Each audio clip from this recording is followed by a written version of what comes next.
we go. MoNaCo here. And Milks. Unit 7, Video 2. Yep. Routine is objectives and vocabulary. There you go. Page 5 and 6. And you want to know what vocabulary is testable. 1, it's testable on our quiz. Yep. That's gots to knows them all. And 2, testable on the state exams. Yeah, right? I mean, and honestly, we make sure we pick some of these things that you might not have known before you started doing this, or if you had some idea, we're going to change the definition specifically. Right. And when I say testable, I mean this is a vocabulary word that you got to know the whole definition. You can't just read a question and see that word and say, oh, that word, because guess what? That word is really, really important. It means a lot of other stuff. Sure. That's why I say it's testable. The implications of that word are usually huge. Just in chemistry, right, you can't just pronounce it. You got to know it. Back, forward, upside down, inside out, all that good stuff. Sure. So, all right, let's dig in. Solution. A mixture that is the same throughout. I can't see any differences. Right. It doesn't settle out when I let it sit, and it will pass through the filter. In other words, I cannot just separate it by running it through a filter. Right. And that's what the whole unit is about.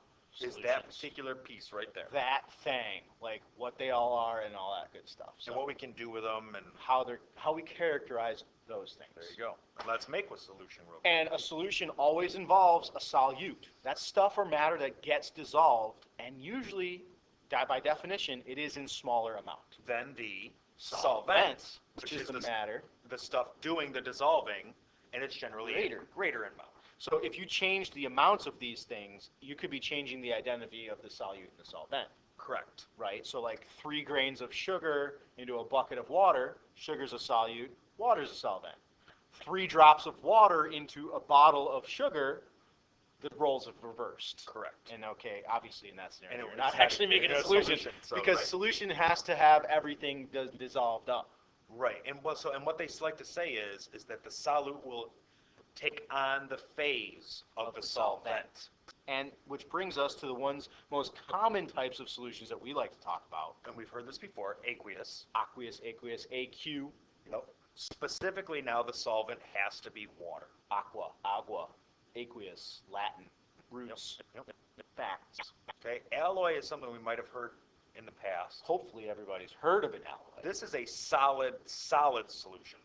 A solution of 2 solids. Right, so this is not a liquid or a gas. It's 2 solids done what? Basically mix 2 different kinds of metals to get a different kind of property. Or to, accentuate properties of certain metals. For example, brass is the most common, right? Right, make musical instruments and handrails and highly and that's durable copper and zinc. 2 very relatively cheap metals, but by themselves, you wouldn't want to make anything out of. Sure. Now, of course, we got to something like that. We got to usually melt them and get them to mix. But then when they solidify, they're like new kind of hybrid technology kind of property. Because it's a mixture now of 2 solid metals. Right. Now, solubility itself is the ability of a solute, a little bit amount of stuff, to dissolve in a solvent, a lot amount of stuff. Right. So, for example, water and oil do not have solubility because they will not mix. They will not dissolve. They're immiscible. They're immiscible. They don't like to play. That's right. But salt and sugar and water, they have solubility. Correct, because they will dissolve. It has the ability to. Right. Here's a key one right here. You thought you might have known what dissolve was, but let me tell you. It's whenever a solute mixes with a solvent and basically, quote unquote, disappears. It doesn't really disappear. No, but you can't see it anymore as a white powder. It might make if we're talking about a red combo, it might make the solution turn a reddish color, but it's still clear all the way through. I like to say transparent because you can see through it. Right. I say clear, you say transparent, same thing. Right. We mean the same. Right, can have color, but can still be clear. And that's because it's taking on the phase of the solvent. So if I take a solid like sugar and add it to a liquid like water, the sugar disappears into the water. It makes a clear solution, and the solid becomes the phase of the solvent becomes like water. You can't see little chunks of solid floating around in there. No, it looks like liquid all the way throughout now. And if you didn't taste it, you wouldn't know it was sugar or salt that you'd done dissolved in it. Correct. You wouldn't even know anymore, which is sometimes very confusing when we're talking about solutions. Yeah, it's not magic that it just disappears. You don't just, you don't necessarily realize that clear liquid over there is a solution. because you can't see whatever had been dissolved into it. Sure. And we are, honestly, we deal with so many solutions all the time. Which You is don't why, even know. right, we gotta read our questions for comprehension and really look for keywords to know that, okay, something had been done here. Right. Like soda pop is a big one because it's Huge got solution. all that sugar and flavoring, Coloring, carbonic acid, carbon and dioxide there's a gas dissolved in the into it. water. Crazy, Right. right? Crazy. The act of dissolve, though, in itself is Yes.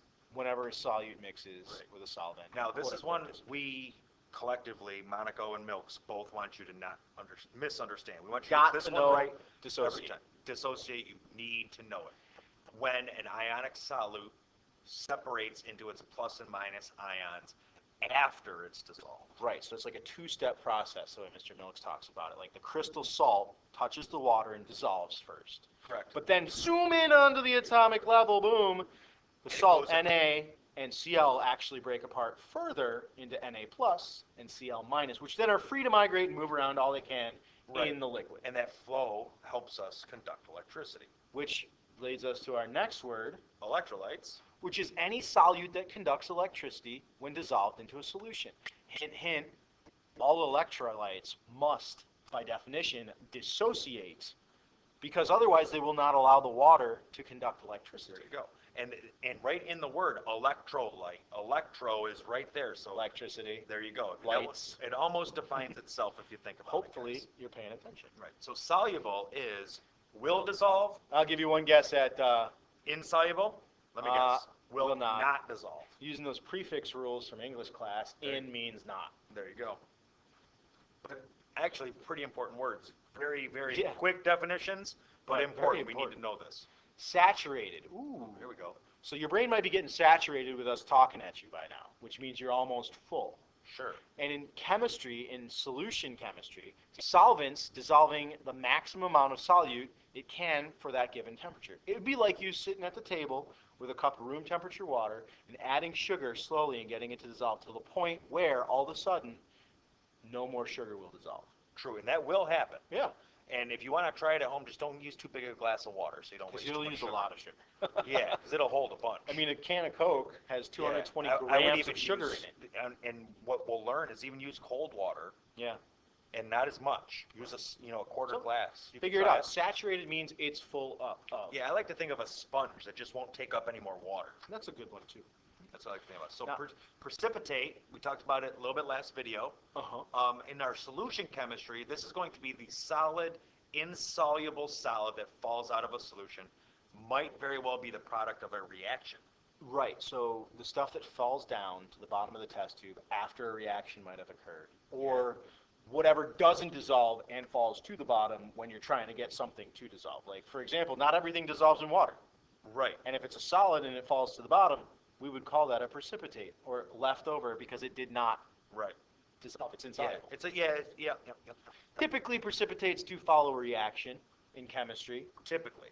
but the idea is that it's a solid that's fallen to the bottom of the test tube and is not in solution. Right. And the reason why it's not always, though, the reaction is like that super saturated, we can get it to fall out of solution, Right. and it will precipitate, but there's no reaction going on. Right. Well, it's a physical reaction. Yeah, but no A chemical. chemical reaction. Right. So precipitate usually involves a chemical reaction, sometimes a physical reaction, but the bottom line there is soluble, insoluble solids fall to the bottom.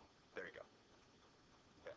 Supersaturated. This is when a solvent dissolving more solute than it should be able to at that given temperature. Right. Not very common. No, And actually, not all things will do it. I'm going to try and take a video and upload it to the tube. Well, we already did. I don't know if I uploaded it. Oh, because I took it on my phone and I didn't upload it. But I have. I brought my cable today, so I've got the bottle over there. Hopefully we can Yeah, do we'll, that. we'll upload it. We have an example of a supersaturated. Sure, solution. it's really cool, and it's like we've tricked the liquid into absorbing more solute than it should, and so just a little shock wave, and boom, oh wait, no, it's Yeah. just like things happen. It's Yep, really cool. It is neat. Concentration. Concentrate, MoNaCo. Concentrate. How much solute is dissolved in solution? So this is probably going to involve a number. When I Yeah. see how much, There you go. I know that there's going to be some kind of calculation. Here we go. This is where our molarity and our parts per million is going to come into play. Right, How concentrated are we? right. Put a number on it. There you go. And concentrated is just basically more is dissolved relative. Right. So like more sugar in your iced tea? Sure. Well, I mean, if I put in 5 scoops of sugar, And I only put in 2, so now that's the relative. comparatively, Right. you're more concentrated Right. than me. I would actually be More dilute. dilute. There you go. So you always have to have a comparison. We're talking about concentrated or dilute. Yeah. And usually that comparison is known by you or given in the problem or something like that. Say, which one of these solutions is more concentrated? Or which one is the most dilute? Right. Scenario where you'd have to actually look at numbers for concentration and say, Correct. well, this number's small, so it must be more dilute. Or that one's the largest, it must be the more concentrated. So that's where that goes. Here, got a few more? Just Ooh. one. Oh, the one last page. Yep, got it. All right, molarity. This is the big concentration. This is going to be moles, and we learned how to do moles 2 units ago. Oh, so you formula mean mass. these are measurements of concentrations? That's really what this is. Yeah. So these 4 molarity, part ppm, percent mass, percent by volume, they're actually all underneath the whole concentration umbrella. Correct. They 'Cause really they're are. numbers and This is how I get the numbers. So I take the moles, I divide it by the liters, and that is my unit of concentration Big called capital molarity. M. Oh yeah, we didn't put that in there. Bummer. Capital M, write that. Mhm. Write that, capital M. Cool. Parts per million is another one that we will use. Yep. It's like it's a percentage, but instead of times 100, you're multiplying by 1,000,000. That's really the difference. That's really it. So you're just going to make sure the mass of the solute and the mass of the solution are the same units, grams every time, and then divide like a percent, but multiply by 1,000,000 instead of 100. Yeah, so this is used for stuff that we have very small concentrations for. You mean dilute? Very, very dilute, but like things that very common around here, like Charlotte Beach. Oh, the You want it bacteria to- up there. Well, but what you want to measure now is parts per million in the water of phosphates from the soaps, because guess what? That's the food for the algae. Yeah. And if you can keep those phosphates low, Right. you can keep the algae blooms from getting huge. Or the And we've all- chlorine level in the pool. If Sure. you don't want your eyes to sting too much, You don't want it your too skin to get too concentrated. dried out, you got to have the right parts per million of chlorine to kill the bacteria, but not kill you. There you go. Percent mass and percent volume, These part are- divided by a whole times 100. Come That's on. really it. One's mass, the other one's volume. Yeah. And I'll bring it back up so you can write it. Pause this, but these are the molarity and parts per million are the big ones. But you might see percent by mass, percent by volume, so we got to do a due diligence. Cool. Coolest part of the unit might be is this whole boiling point, elevation, freezing point, depression. Yeah, this is the last lab of the unit. We're going to add a solute to a solvent and see how the freezing point drops. And we might, as a demonstration, show you how the boiling point rises. So if you add stuff to liquid, usually water, the water don't boil and freeze at the same temperature no more. No, and depending on how much I added or what it is that I added, ionic, covalent. It's going to move more or less. Correct. But it always spreads out. So It does. So freezing point depression is the opposite. Boiling point is how much it's raised, the boiling point. Freezing point, how much it's lowered. Yeah. And that's it. And it's the reason why we put salt on the sidewalks in the winter. That is, and there's a real application. Real that application. we really do all the time. Why we choose salt versus sugar versus some Something else expensive salt. is about the nature of the compounds and how it affects this freezing point and Right, boiling and then point. bang for our buck. Right, for sure. There it is, guys. These are the vocabulary words you need to know. Got 'em Learn all. them, know them, and take your quiz as soon as you're ready. Appreciate it.